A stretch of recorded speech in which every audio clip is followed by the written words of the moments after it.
The purchasers really want new products all the time, says Snow. The sex traffickers like to move their victims frequently so they can't get to know anyone, and it's harder for law enforcement to track them. For Snow, a native of Eureka, a town in rural Northern California, this fight against sex trafficking is personal. She says she was 19 when she was first approached by an older man who expressed an interest in dating her. "I met my trafficker the same way a lot of us do," says Snow. "You always hear, I met a guy, and he was here in rural Humboldt County and we kept bumping into each other. I took this as fate and he portrayed it that way. He met my mom, he met my family. I didn't realize that I had been marked." This is how prostitutes are mad. For Snow, it seemed to be a whirlwind, intoxicating romance, but that quickly changed once her boyfriend invited her to Sacramento and got her away from her family and friends. "The next morning, I woke up and this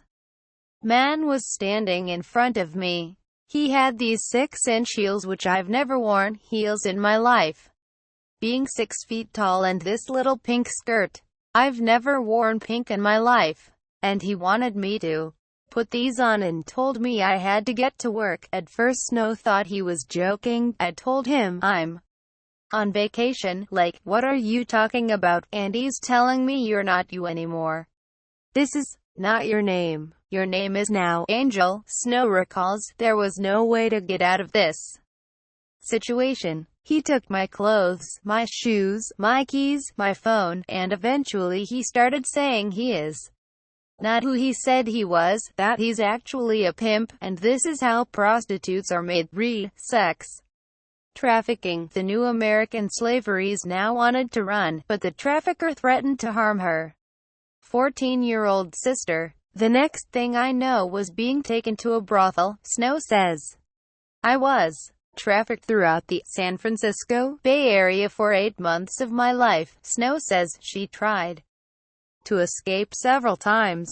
Usually her trafficker would laugh at her, but one time in particular stands out, when an attempt to leave became physical and she feared her life was at risk. "I punched him and knocked his tooth out, and he got up. I ran into the bathroom, and then for the next few hours I was beat bloody," she recalls.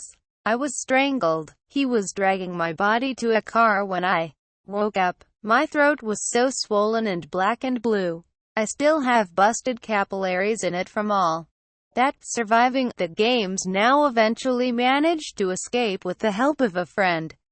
In 2014, she testified against her trafficker, David Bernard Anderson, who was on trial, accused of trafficking a 16-year-old girl. Anderson, who went by the moniker King David, was convicted and sentenced to 9 years in prison. During that time, Snow realized Anderson was one of many men and women following a set of carefully laid out rules and guidelines for how to force women into prostitution. "What happened to me was called the game, this monstrous beast that is this world of sex trafficking," she explains. "These guys have a complete structure. They have books, they have documentaries, they have podcasts. Read Indigenous Canadians targeted by sex trafficker. Skila Baxley was the lead investigator on the case for Humboldt County's District Attorney's Office. It's important to remember victims of sexual assault and exploitation didn't choose this," says Baxley. Realizing that it was happening here in Humboldt, and having an interaction with Snow, being one of the victims, really helped raise awareness of this issue in the community. And through the course of the trial, Snow came to 2 important conclusions. None of this was her fault, and it hadn't happened by accident. In 2016, she founded the anti-trafficking nonprofit Game Over, dead set on protecting other girls from the trauma and misery she went through herself. "I called Kyla and I told her, I'm going to do something about this," says Snow. "I'm going to make the world know about the game. They need to know or else they're susceptible to it." Fighting back now, Snow spends many of her days monitoring sex ads on online classified sites, looking for trends. I am looking to see who they're coming in with, this someone showing up, and then the same day another person showing up with the same area code. And I'm looking for tattoos because traffickers like to brand their victims. The brandings tend to consist nowadays mainly of names, especially names with a crown on the chest or neck. Also, anything to do with currency, diamonds, money bags, as well as anything to do with loyalty to the family, loyalty to the game, made by, or property of. In addition to investigating real-time cases of human trafficking herself, Snow is also training law enforcement and speaking to local schools.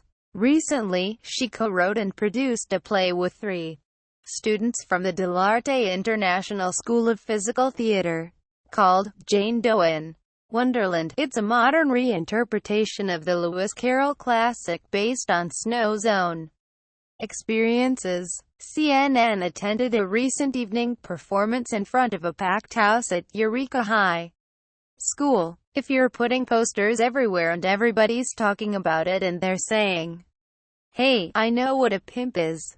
I know those books," then all of a sudden the traffickers don't feel comfortable anymore, says Snow. Rex Bone, Humboldt County's 1st District Supervisor, was in attendance that night. He says he's been impressed on how quickly Snow's made a difference in this community. He says, Els raised, through her own experience, the level of understanding for our local police, our local sheriff's department. In El Snow, it seems, the game may have met a young woman it can't beat, and traffickers in Northern California should be on guard, listening for Snow's hard-souled footsteps, and the legion of newly informed supporters charging up behind them.